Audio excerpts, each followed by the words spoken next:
عن عثمان بن عفان قال قال رسول اللہ صلی اللہ علیہ وسلم من مات وهو یعلم انہ لا الہ الا اللہ دخل الجنہ۔ حدیث پر جو کام ہم کر رہے ہیں اس میں یہ جنت کے اعمال کا باب ہے۔ علم النبی کے عنوان سے جو حصہ اس وقت زیر تحقیق ہے یہ اسی کی کچھ روایات ہیں۔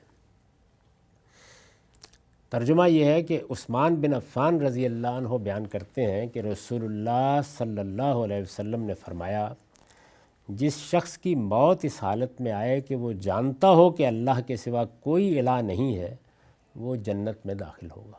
یہ ایک بشارت کی روایت ہے، یعنی وہ کیا چیزیں ہیں جو انسان کو جنت میں لے جانے کا باعث بنتی ہیں۔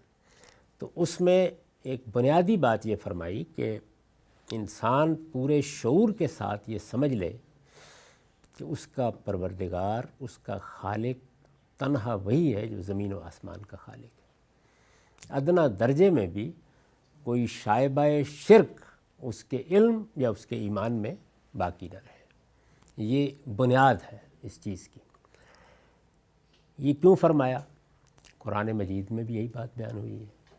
قرآن مجید نے یہ کہا ہے کہ اللہ تعالیٰ قیامت میں جس گناہ کو چاہے گا اپنے قانون کے مطابق معاف کر سکتا ہے، معاف کر دے گا، لیکن شرک کو معاف نہیں کرے گا، کیونکہ جتنے بھی باقی گناہ ہیں اگر آپ غور کریں تو ان کے محرکات انسانی فطرت میں بعض اوقات اضطرار کا باعث بن جاتے ہیں۔ یعنی کسی آدمی کو شدید اشتعال آ گیا، اس نے کسی کے خلاف کوئی اقدام کر دیا، اس نے کسی کو قتل کر دیا، اس نے کسی کا بازو توڑ دیا، کسی کو گالی دے دی، یہ سب جرائم ہیں جتنے بھی ہیں۔ لیکن شرک کے لیے انسانی فطرت میں سرے سے کوئی داعیہ ہی نہیں، یہ سیدھا سیدھا اللہ پر افطرا ہے۔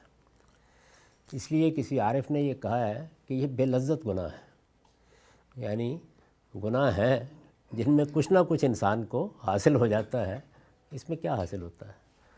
یعنی سوچا ہی نہیں اس بات پر کبھی آدمی نے کہ میں اس کائنات کے بارے میں اس کے لیے تو مجبور ہوں کہ اس کا ایک خالق مانوں، اس لیے کہ کائنات میں جو بے پایاں حکمت ہے، کائنات میں جو نظم ہے، کائنات جس طرح کی عظمت رکھتی ہے، کائنات جس طریقے سے ہمارے سامنے اپنے اسرار کھولتی ہے، زندگی کو جیسے ہم پیدا ہوتے دیکھتے ہیں، جس طرح کے علم اور حکمت کو اس میں نمایاں دیکھتے ہیں، یہ سب چیزیں تو یہ سوال پیدا کرتی ہیں کہ ان کا کوئی خالق ہونا چاہیے، لیکن یہ کہ خالق کے شرکا بھی ہونے چاہیے، یہ تو خالق ہی بتائے گا۔ تو اس وجہ سے اگر آپ دیکھیں تو قرآن مجید میں جگہ جگہ یہ بیان ہوا ہے کہ شرک کیوں ممنوع ہے۔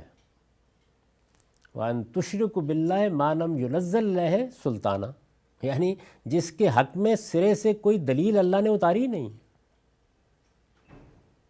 کوئی دلیل ہونی چاہیے نا، یعنی اللہ نے شریک ٹھہرایا ہے تو اللہ کو بتانا چاہیے کہ میں نے فلاں کو یہ حیثیت دی ہے، فلاں کو یہ مقام دیا ہے، اللہ نے نہیں بتایا، عقل تقاضا نہیں کر رہی، فطرت کہہ نہیں رہی کہ ایسا ہونا چاہیے، تو پھر یہ ہے کیا؟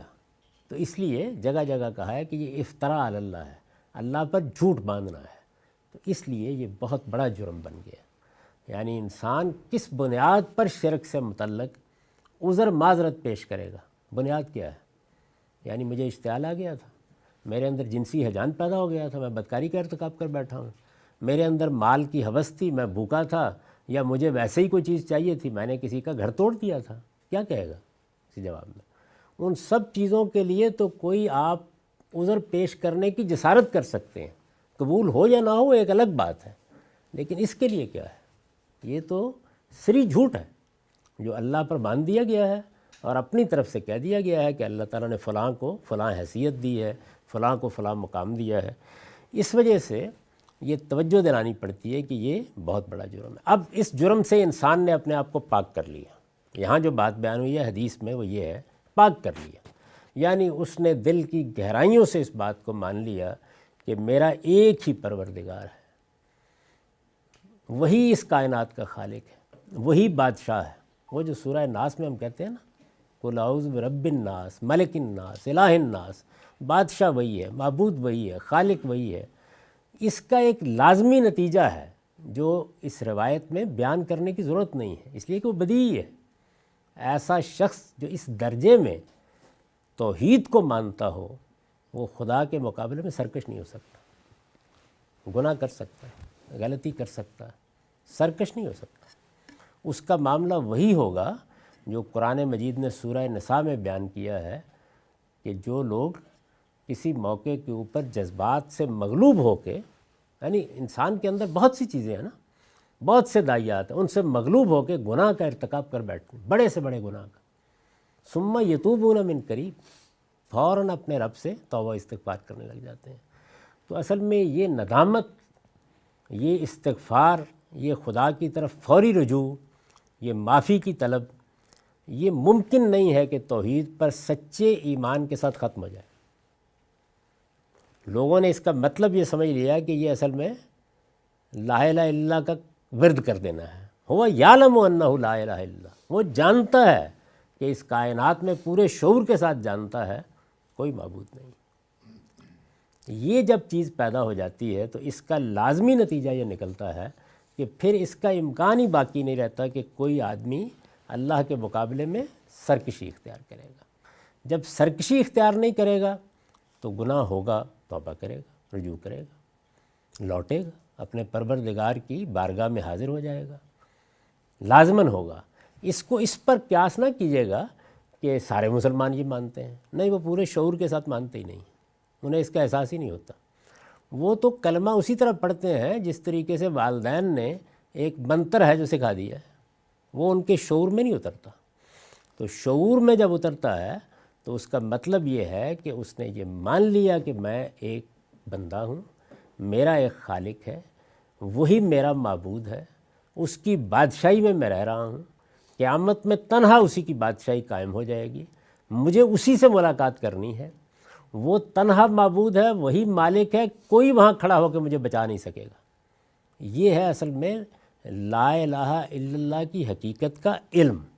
جب یہ علم ہو جاتا ہے تو کوئی شبہ نہیں کہ اس کا نتیجہ پھر جنتی ہے، یعنی پھر آدمی کہیں پھسلے گا، گرے گا، اٹھے گا، توبہ کرے گا، آخری نتیجہ وہی ہے۔ تو بعض موقعوں پر رسالت مآب صلی اللہ علیہ وسلم نے کوئی بات اجمال میں فرمائی ہے، اس لیے کہ آپ قرآن ساتھ دے کے گئے ہیں جس میں تمام چیزیں متعین طور پر بیان ہو گئی ہیں، ان کو قرآن سے الگ کر کے نہیں سمجھنا چاہیے، یعنی قرآن مجید کے پورے فریم میں رکھ کے۔ اور آپ اگر دیکھیں تو یہ ہم بھی ایسے ہی کرتے ہیں، یعنی جب کسی چیز کو پوری زندگی میں بیان کر دیتے ہیں تو بعض موقعوں پر کوئی اشارہ کرتے ہیں، کوئی نتیجہ بیان کر دیتے ہیں، اس کو اس کے اندر رکھ لینا چاہیے۔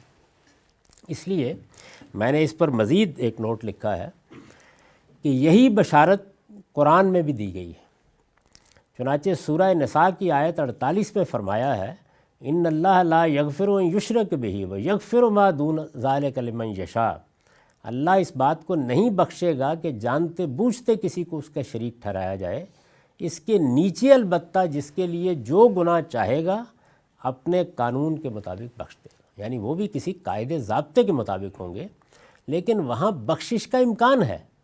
کسی کا کوئی عذر، کسی کی غلط فہمی، کسی کا کوئی داعیہ زیر بحث آ سکتا ہے وہاں، لیکن یہاں کیا چیز ہے جس کو پیش کریں گے؟ تو اس موقع پر یہ بھی سمجھ لیجئے کہ شرک اصل میں ہے کیا، یعنی یہ تو واضح ہو گیا کہ اللہ کو ایک ماننا ہے، تو اس کی ایک واضح تعریف ہر مسلمان کو معلوم ہونی چاہیے، کیونکہ اگر وہ یہ سمجھ لیتا ہے کہ شرک کیا ہے تو پھر ہی اس کا امکان ہے کہ وہ اس بڑے گناہ سے بچ بھی سکے، اور ظاہر ہے کہ جب وہ یہ سمجھ لے گا کہ شرک کیا ہے تو پھر یہ توقع ہے کہ وہ توحید پر اس پورے شعور کے ساتھ قائم بھی رہے جس کا یہ عظیم صلہ بیان ہوا ہے۔ جنت معمولی بات نہیں ہے، یعنی یہی ہے جس کے لیے انبیاء علیہم السلام آئے ہیں، اسی کی منادی کر رہے ہیں۔ تو اس کو چند الفاظ میں نے کوشش کی ہے کہ اپنی کتاب میزان میں بھی بیان کر دوں، اور وہی یہاں نقل کیا ہے، یعنی پورے شعور کے ساتھ اس بات کو سمجھتا ہو کہ نہ کوئی خدا کی ذات سے ہے، نہ خدا کسی کی ذات سے ہے۔ پہلی چیز جو ہے وہ یہ ہے، یعنی نہ کوئی خدا کی ذات سے ہے، کوئی چیز اللہ تعالیٰ کی ذات سے پھوٹی ہوئی نہیں ہے۔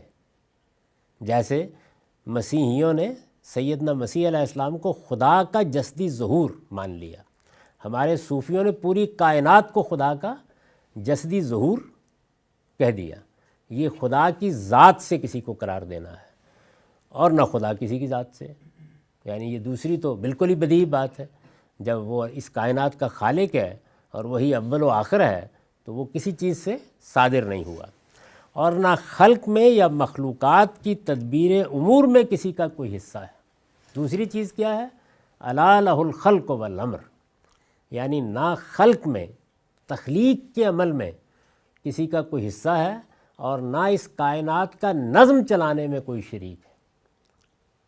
یہ غلط فہمی نہ ہو، فرشتے اس کائنات کا نظم چلانے میں شریک نہیں ہیں، پابند حکم ہیں، یعنی اللہ تعالیٰ کے اوامر کی تنفیذ کر رہے ہیں۔ جو حکم دے دیا جاتا ہے اس کے مطابق فیصلہ کر دیتے ہیں جا کے، یا اس کا نفاذ کر دیتے ہیں، وہ یہ کام کرتے ہیں۔ تو یہ سمجھ لینا چاہیے کہ یہ یعنی کسی ایسے معاملے میں تعویلیں کرتے ہیں لوگ بالعموم، کوئی خلق میں شریک نہیں ہو سکتا۔ آپ کو بچہ اللہ ہی نے دینا ہے، اس کی خلق میں کوئی اور شریک نہیں ہو سکتا۔ نظم امور میں بھی کوئی شریک نہیں ہے۔ کائنات کا جو نظام چل رہا ہے، جس کے تحت آپ دعائیں کرتے ہیں، مناجاتیں کرتے ہیں، اللہ تعالیٰ کی مدد چاہتے ہیں، ان میں کوئی شریک نہیں ہے، وہ تنہا اللہ کے فیصلے ہیں۔ اب اس سے نیچے آ جائیے، خلق اور امر کے معاملے کو اگر آپ نے جان لیا، نیچے ہم انسان ایک دوسرے سے مدد بھی مانگتے ہیں، ایک دوسرے سے ملتے بھی ہیں، چاہتے بھی ہیں، اس میں کوئی مسئلہ نہیں۔ دو بنیادی باتیں ہیں جو اصل میں ہر مسلمان کو ملحوظ رکھنی چاہیے۔ ایک یہ کہ نہ اللہ کسی کی ذات سے ہے، نہ اللہ کی ذات سے کوئی چیز ہے، اور نہ خلق اور امر میں اس کا کوئی شریک ہے۔ خلق یعنی تخلیق کا عمل، کریشن کا عمل، جیسے بھی ہو رہا ہے، جہاں بھی ہو رہا ہے، جو بھی ہو چکا ہے، ہو رہا ہے یا ہوگا، اور نہ اس دنیا کی تدبیر امور میں، اس کے معاملات کو چلانے میں کسی کا کوئی ہاتھ ہے۔ رسالت باب صلی اللہ علیہ وسلم کا ایک ارشاد زیر بحث تھا، اس پر ہم کچھ گفتگو کر چکے۔ اس میں یہ فرمایا گیا تھا کہ من مات وہو یعلم انہ لا الہ الا اللہ دخل الجنہ، جس شخص کی موت اس حالت میں آئے کہ وہ جانتا ہو کہ اللہ کے سوا کوئی الہ نہیں ہے، وہ جنت میں داخل ہوگا۔ میں نے یہ عرض کیا تھا کہ اس میں یعلموں کا مطلب کیا ہے، اور یہ بتایا تھا کہ وہ پورے شعور کے ساتھ یہ سمجھتا ہو کہ نہ کوئی خدا کی ذات سے ہے، نہ خدا کسی کی ذات سے ہے، اور نہ خلق میں یا مخلوقات کی تدبیر امور میں کسی کا حصہ ہے۔ یہی اصل میں توحید ہے، یعنی توحید کا مطلب یہ ہے۔ توحید محض لا الہ الا اللہ کے الفاظ ادا کر دینے کا نام نہیں ہے، اس کو یہاں لفظ علم سے تعبیر کیا ہے۔ آگے روایتیں آ رہی ہیں جن میں یہ مزید کھلتا چلا جائے گا، اور یہ معلوم ہوگا کہ کن کن پہلوؤں سے اس کو واضح کیا گیا ہے۔ روایت کے بارے میں یہ اصولی بات سمجھ لیجئے کہ ہمارے پاس قرآن مجید کی اساس ہونی چاہیے جس سے ہم روایت کو متعلق کرتے ہیں۔ کیوں کرتے ہیں؟ اس لیے کرتے ہیں کہ یہ جو باتیں ہیں یہ لوگوں نے اپنی ذمہ داری پر بیان کی ہیں، ان کی کوئی ذمہ داری رسول اللہ صلی اللہ علیہ وسلم پر عائد نہیں ہوتی۔ یعنی آپ نے ان کے ہاتھ میں یہ چیز نہیں پکڑائی اور ان کو مامور نہیں کیا کہ جا کے فلاں آدمی کو دے دو۔ میں نے کسی کے ذریعے سے کوئی پیغام بھیجا ہے تو اس میں تو بہرحال میری بھی ایک ذمہ داری ہے، لے جانے والے کے اوپر بھی بار ہے۔ لیکن یہاں تو یہ صورت ہی نہیں ہے۔ کسی آدمی نے آپ کی کوئی بات سنی ہے، کسی نے آپ سے کوئی بشارت پائی ہے، کسی نے کوئی سوال کیا، اس کا جواب اس کو مل گیا ہے، اس نے آگے بیان کیا ہے۔ تو اس لیے علماء نے یہ جو اصول قائم کیا ہے یہ بالکل صحیح اصول ہے کہ ہم یہ دیکھیں گے کہ یہ بات قرآن مجید میں کیا بنیاد رکھتی ہے۔ قرآن مجید کی یہ جو بنیاد ہے، اس کو جانے بغیر آپ اس کو حقیقی معنی میں سمجھ ہی نہیں سکتے۔ یعنی وہ ایک مجمل بات ہوتی ہے، بعض اوقات آگے پیچھے سے کاٹ کر بیان کر دی جاتی ہے، بعض اوقات بیان کرنے والا اس میں اپنے فہم کے لحاظ سے الفاظ تبدیل کر دیتا ہے، جس کو فنی اصطلاح میں روایت بالمعنی کہا جاتا ہے۔ بہت کم الفاظ ہیں جن کے بارے میں اطمینان سے کہا جا سکتا ہے کہ یہ براہ راست رسالت مآب صلی اللہ علیہ وسلم کے الفاظ ہیں۔ جن لوگوں نے اس فن پر کام کیا ہے وہ جانتے ہیں کہ راوی کس طریقے سے تصرفات کرتے چلے جاتے ہیں۔ یہ نہیں کہ وہ کوئی جانتے بوجھتے کر رہے ہوتے ہیں۔ ہم کسی چیز کو سمجھتے ہیں، آپ یہاں بیٹھے ہوئے ہیں، آپ میری بات کو سمجھیں گے تو اپنی طرف سے یہ خیال کر کے کہ ٹھیک سمجھیں بیان کر دیں گے، تو اس میں الفاظ کا انتخاب آپ کا ہوتا ہے۔ بعض اوقات ہلکا سا کسی چیز کا اسٹریس تبدیل ہو جائے یعنی زور کس بات پر ہے، اس سے زمین آسمان کا فرق واقع ہو جاتا ہے۔ تو یہ ساری چیزیں چونکہ ملحوظ ہوتی ہیں، اس لیے ضروری ہے کہ قرآن مجید میں اس کی بنیاد دیکھی جائے کیا ہے، یعنی جو بات رسالت مآب صلی اللہ علیہ وسلم کی نسبت سے بیان کی جا رہی ہے، کیا اللہ کی کتاب نے جو اساسات قائم کیے ہیں، جو بیسس فراہم کیے ہیں، ان میں کوئی چیز ہے جو اسے قبول کرتی ہے، وہاں سے اس کو اٹھایا جائے گا، اور اسی طرح اٹھایا جائے گا جیسے ہم اس سے پہلے درس قرآن میں دیکھ رہے تھے کہ اللہ تعالیٰ نے ایک بات کی، اس میں ایک بنیاد قائم کی، اس میں ایک عمل کو فسق قرار دیا، فسق کو ہم نے سمجھا کہ وہ عام نافرمانی نہیں بلکہ اللہ کے مقابلے میں سرکشی ہے، اس کا معاملہ وہاں شرک کی نوعیت کا ہے۔ پھر ہم نے دو جگہ پر اس کا اطلاق دیکھا، تو اس کا مطلب کیا ہوا کہ ایک چیز جس جگہ اصلاً بیان ہوئی تھی وہاں سے نکل پڑی اور پھر دوسری جگہوں تک پہنچی۔ اس طریقے سے حدیثیں بھی سمجھی جاتی ہیں اور اسی طرح سے علماء اور فقہاء کے فتوے بھی سمجھے جاتے ہیں، یعنی دیکھا جاتا ہے کہ وہ کس چیز پر مبنی ہے، کہاں پہ پائے جاتے ہیں۔ تو اس پر میں نے پھر یہ نوٹ لکھا ہے کہ یہی بشارت قرآن میں بھی دی گئی ہے، یعنی یہ جو بشارت اس میں ہے نا جنت کی، یہی ایک دوسرے طریقے سے دوسرے اسلوب سے قرآن میں بھی دی گئی ہے۔ چنانچہ سورہ نساء کی آیت 48 میں فرمایا ہے، ان اللہ لا یغفر ان یشرک بہ ویغفر ما دون ذلک لمن یشاء، اللہ اس بات کو نہیں بخشے گا کہ جانتے بوجھتے کسی کو اس کا شریک ٹھہرایا جائے، اس کے نیچے البتہ جس کے لیے جو گناہ چاہے گا اپنے قانون کے مطابق بخش دے گا۔ تو اس سے یہ نتیجہ نکلتا ہے کہ یہ توحید کو ماننا، اللہ تعالیٰ کو ایک سمجھنا، اللہ کے ساتھ کسی کو شریک نہ ٹھہرانا، یہ کوئی محض ایک عقیدے کا اظہار نہیں ہے بلکہ یہ اصل میں انسان کی پوری زندگی اور رویے پر اثر انداز ہو جاتا ہے۔ یعنی میں جب یہ مانتا ہوں کہ میرا ایک پروردگار ہے، وہی تنہا پروردگار ہے، اسی کے سامنے مجھے جواب دہ ہونا ہے، تو پھر یہ ممکن نہیں ہے کہ میں سرکشی اختیار کر لوں، گناہ ہو جائے گا، غلطی ہو جائے گی، لیکن میں لوٹوں گا، توبہ کروں گا، ندامت ہوگی میرے اندر، اس سے میں اپنے آپ کو الگ نہیں کر سکتا جب میں توحید کو مانتا ہوں۔ تو اس وجہ سے اللہ تعالیٰ نے اس چیز کو بنیاد بنایا کہ اگر تم مجھ سے سرکش نہیں ہوئے، میری توحید کو مانتے ہو اور پھر تم سے کوئی گناہ ہو جاتا ہے، کوئی غلطی ہو جاتی ہے، تو میں رحیم ہوں، میں کرم فرماتا ہوں، وہ میں اپنے قانون کے مطابق کی شرط کیوں ضروری ہے؟ اس لیے کہ جو ضابطے معافی کے لیے بیان کیے گئے ہیں ان کا لحاظ رہے گا، یعنی ایسے نہیں ہو سکتا کہ کسی ظلم کو بنیاد بنا کر کسی کو معاف کر دیا جائے۔ اس کی وجہ کیا ہے؟ استاد امام لکھتے ہیں، جس طرح تمام خیر کا منبع توحید ہے، یعنی اصل میں جو خیر ایک مسلمان کے لیے خیر ہے، مسلمان کے لیے خیر اور نہ ماننے والے کے لیے، غیر مسلم کے لیے خیر میں کیا فرق ہے؟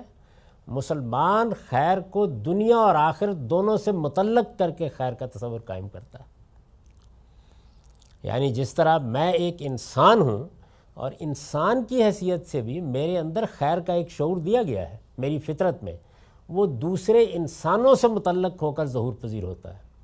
اگر مجھ سے پوچھا جائے تو میں ایک مبہم لفظ بولنے کے سوا کچھ نہیں کہہ سکتا، اور میں یہ کہتا ہوں یہ تو انسانیت کا تقاضا ہے نا۔ اگر آپ غور کریں تو یہ محض ایک بیان ہے، یعنی اس کی کوئی فلسفیانہ اساسات نہیں ہیں، انسانیت کا تقاضا ہے، مجھے دوسرے کو دھوکہ نہیں دینا چاہیے، فریب نہیں دینا چاہیے۔ لیکن جس وقت یہ خیر اللہ کے دین میں خیر بنتا ہے تو اصل میں یہ ایک بڑی محکم فلسفیانہ بنیاد پر خیر بنتا ہے۔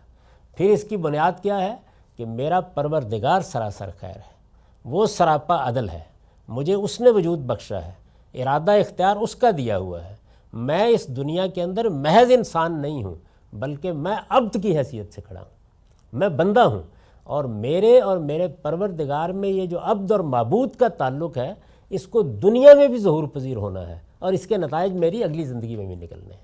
تو اس لیے خیر بظاہر مشترک نظر آتا ہے، لیکن وہ خیر جب ہمارے دین میں آ کے خیر بنتا ہے یہ وہ زیر بحث ہے۔ جس طرح تمام خیر کا منبع توحید ہے، یعنی جو یہ خیر ہے، یہ نیکی ہے، یہ پیدا کہاں سے ہوگی؟ یہ پیدا ہوتی ہے اس تصور سے، اس عقیدے سے کہ اس کائنات کا کوئی پروردگار نہیں ہے، کوئی معبود نہیں ہے سوائے اس ایک کے۔ یہ جب انسان کے اندر یہ راسخ ہو جاتا ہے تو اس کا ظہور پھر دنیا اور آخرت دونوں میں ہوتا ہے، اس سے خیر پیدا ہوتا ہے۔ یعنی خدا کی ذات، صفات اور اس کے حقوق میں کسی کو ساجی نہ ٹھہرانا، شریک نہ ٹھہرانا، اسی طرح تمام شر کا منبع شرک ہے اس معاملے میں، یعنی وہ خیر جو میری دنیا اور آخرت دونوں کا احاطہ کرتا ہے، اس میں مقابل کی چیز کیا ہے؟ شر، اور اس کا منبع کیا ہے؟ وہ کہاں سے پھوٹتا ہے؟ وہ شرک سے پھوٹتا ہے، یعنی خدا کی ذات، صفات اور اس کے حقوق میں کسی کو شریک ٹھہرانا۔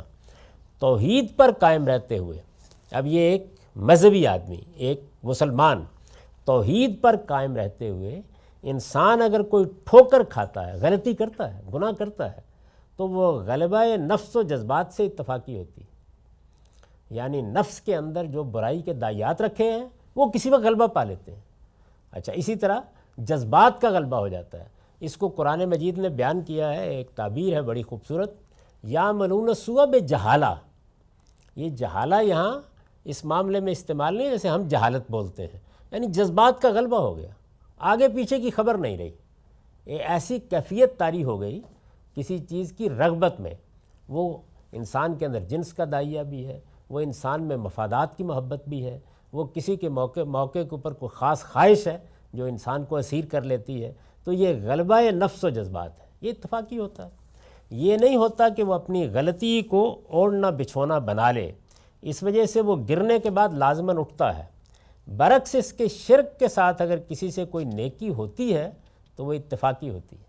اب یہ نیکی مذہبی نیکی جس کا اصل منبع خیر یعنی خدا سے کوئی تعلق نہیں ہوتا، اس وجہ سے وہ بے بنیاد ہوتی ہے۔